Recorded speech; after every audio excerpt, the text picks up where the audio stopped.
Dose of optimism, The Hindu editorial on India and COVID-19 vaccine, The Hindu.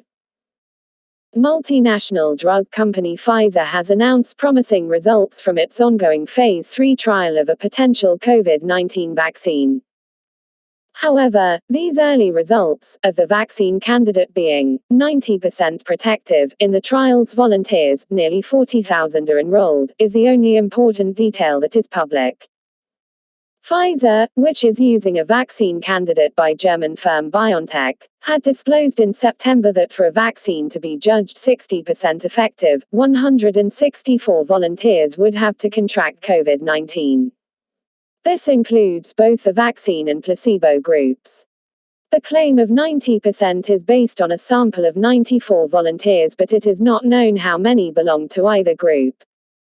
It is also unclear if those who were eventually infected manifested mild or moderate severity of disease.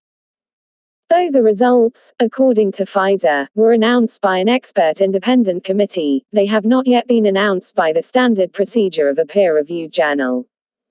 In short, there is still time to be reliably sure that the results actually hold up in a wider population.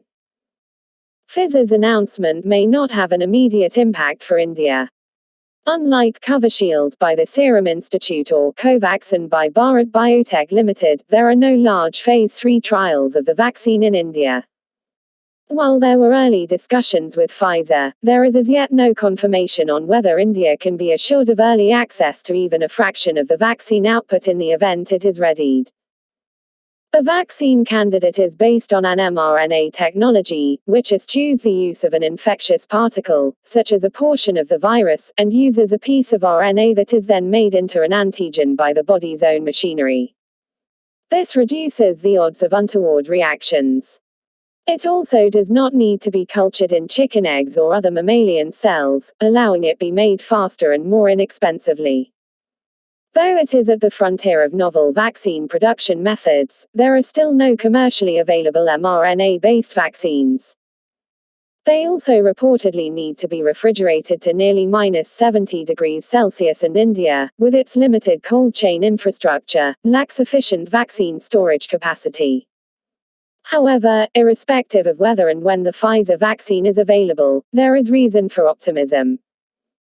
For one, it shows that scientists' basic strategy, of developing a vaccine to target the spike protein of the virus, is correct, and given that this is an approach most vaccine developers are following, the chances of several encouraging results are high. Given that another firm, Moderna, also employs an mRNA-based approach, it is likely that the new vaccine platform may prove to be a breakthrough approach in developing future vaccines. India must keep a close watch on such platform technology and develop expertise. It must also not lose an opportunity to improve its cold chain infrastructure, which currently is developed only for rudimentary vaccines.